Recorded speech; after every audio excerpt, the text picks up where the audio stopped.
Essa história da coragem de ajudar mais gente foi interessante. Quando eu estava contando agora há pouco que uma moça me ligou, me escreveu, ela leu o livro chegou nas mãos dela, Mulheres Novelos, e ela veio me trazer flores para agradecer, porque o que as mulheres têm falado, a coragem de expor, favoreceu com que algumas coisas sobre a doença tivessem mais esclarecidas.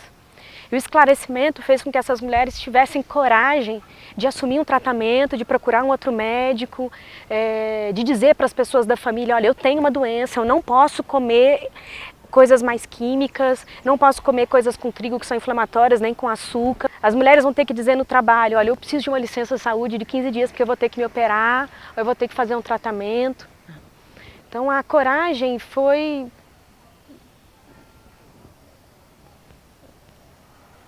tocando a coragem do outro. E assim, até não só para pensar a doença, mas uma amiga me pediu, comprou os livros para dar de presente para outra amiga. Não, porque minha amiga, ela já perdeu o bebê, ela não tentou mais engravidar, ela desistiu. E aí eu comecei a receber telefonemas assim, olha, fulana teve gêmeos. Porque depois que ela leu o seu livro, ela tomou coragem de tentar engravidar de novo. Fulana já teve filhos. Olha, eu perdi, aí conversando da dor, eu falei, enfrenta o luto de frente, chora o filho que não foi, dá nome, celebra a vida. Ele só passou muito rápido, mas ele existiu, né? E as pessoas falaram, por você eu tive coragem de voltar a tentar.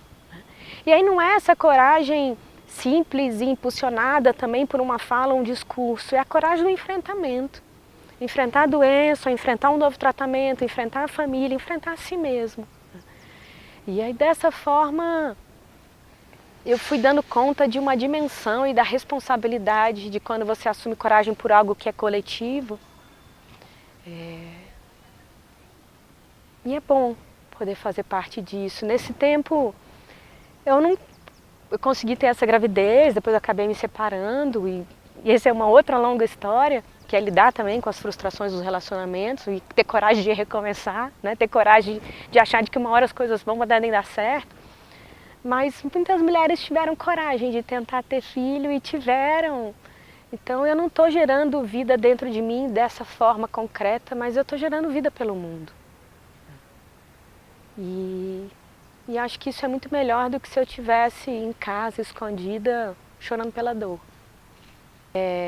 Esse ciclo positivo de coragem, não é uma coisa assim, eu acho que eu fiz isso. Eu estou partindo de depoimentos que eu vi de mulheres que eu não conheço. Algumas eu nunca vi. Eu conheci pelo telefone, por e-mail, por intermédio de alguém. E foi muito bom. Eu lancei o livro no mês que eu estaria dando à luz. É uma forma simbólica de trazer ao mundo. E acho que de uma forma ou de outra, isso tem me permitido ter coragem de pensar que esse sonho não é possível. Teve um médico que me disse uma vez, se tiver alma na fila, não há quem segure, né? As coisas acontecem. E é isso, eu tenho tentado não pensar na idade, em outras formas. Eu penso quando eu tenho coragem assim, não, eu não posso comer isso, eu não posso fazer aquilo, esse é meu limite, eu tenho que fazer isso, eu tenho que dormir, né? Eu tenho que cuidar do meu organismo. Não significa que a doença me domine o meu tempo, mas eu não posso desconsiderar que ela existe. Eu não posso dar toda a dimensão a ela, mas eu não posso desconsiderar que ela existe. E se eu tiver uma rotina bastante regrada, ela fica lá, ela convive comigo. E é como se eu tivesse coragem todo dia tivesse feito uma escolha, talvez, a gente não sabe, né? Mas de aprender com tudo isso e de desentrelaçar isso para o mundo. Falei um pouco quando eu era adolescente, que eu via aquelas mulheres sofrendo e eu senti uma forma de compaixão. Acho que a gente tem uma formação que muitas vezes ensina mais os vícios, ensina a ter medo, ensina a ter angústia, ensina a ter vergonha, ensina a ter dor, né? Ensina a se esconder. E aí de repente eu falo, não, eu posso ter virtudes, eu posso formar para virtudes, eu posso ensinar sobre isso. E eu tenho me proposto a isso de alguma forma. E você acha que a empatia e a coragem, elas andam juntas ali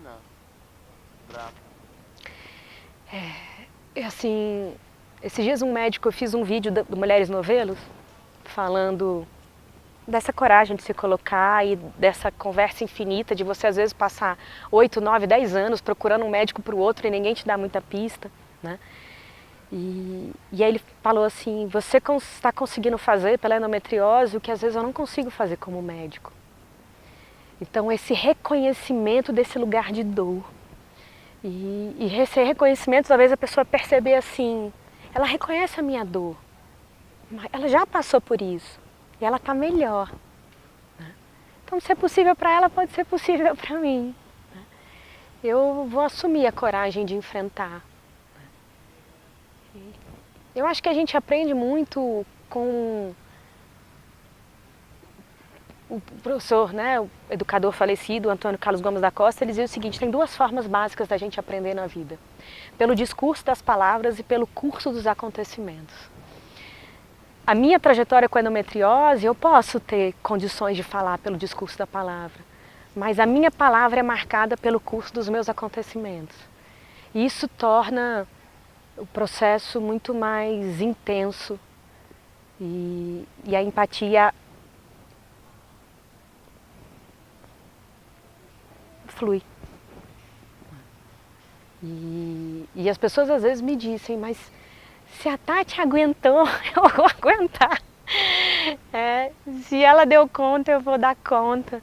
Não é que assim, eu me preocupo um pouco com esse ser um exemplo, como se virasse um ente ou alguma coisa, mas eu sou humana e isso não é algo divino ou uma bênção, aquele está mais abençoado, por isso ele aguenta. Isso é algo da formação.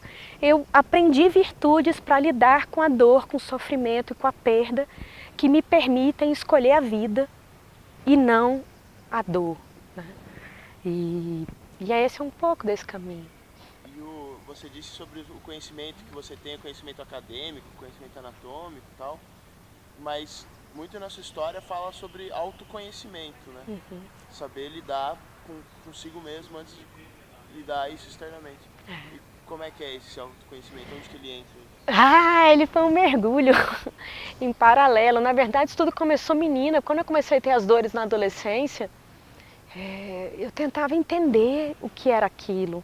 E não só falo das dores físicas, não. Você começa a ter algumas dores emocionais mais conscientes. Será que eu me sinto amada? Será que eu me sinto bem? Será que as pessoas gostam do que eu faço, do que eu falo, de quem eu sou? Como é que eu lido com a mudança do meu corpo? Então eu comecei a ler várias coisas, ainda adolescente, fui buscar vários tipos de terapia. Eu sempre digo assim, as terapias são suporte. Né? E eu sempre escolhi a busca do autoconhecimento porque eu entendi assim, eu preciso saber o que eu estou sentindo, eu preciso lidar com isso. Culturalmente o que as pessoas falam, vai beber, né? Vai usar alguma coisa, toma um remédio e esquece. Né? Então eu nunca bebi na minha vida, eu nunca tomei um pau, nem no trote da universidade. Eu falei, não, tem alergia, só toma uma gasosa. Eu sempre escolhi não camuflar os sentimentos. E o autoconhecimento era uma possibilidade para isso. Era uma possibilidade de reconhecer o que eu sentia, procurar entender o que eu sentia e escolher diferentes formas de intervir naquela situação.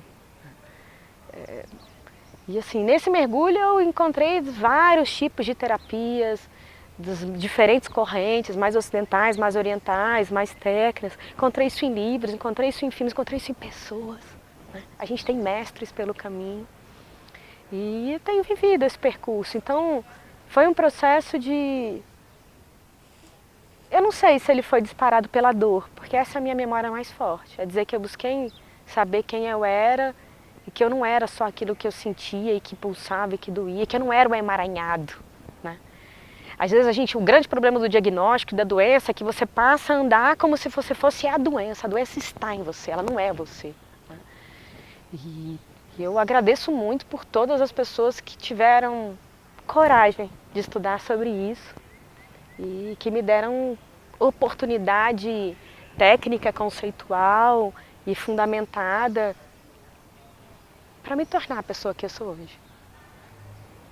E a coragem venceu a dor hoje? A coragem sempre venceu a dor. A dor podia gritar o que fosse, um pouco do que eu falei, assim, às vezes a sensação, acho que eu vou morrer e não vou aguentar. Mas eu sempre escolhi a coragem. Sempre.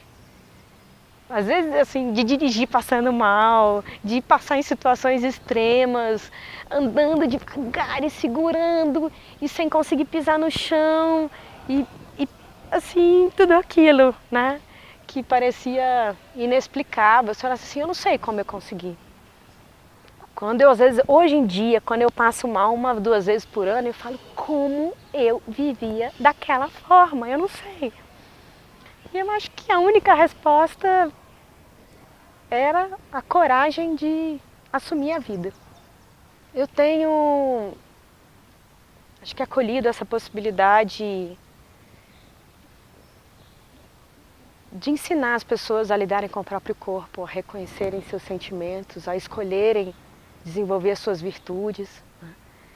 Acho que precisa ficar claro que a endometriose é uma doença sem cura, não se sabe completamente a causa, mas ela tem tratamento. Existem vários recursos, esse recurso é de multi-áreas e multiprofissionais.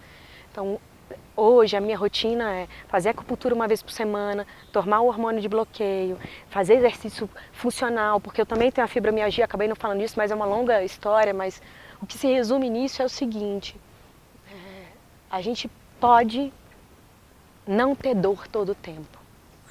Existe recurso para isso. E que a gente use a sabedoria, que é uma outra virtude, ao nosso favor e tenha coragem de enfrentar esse aspecto desconhecido ainda do organismo humano, das relações humanas, da saúde humana.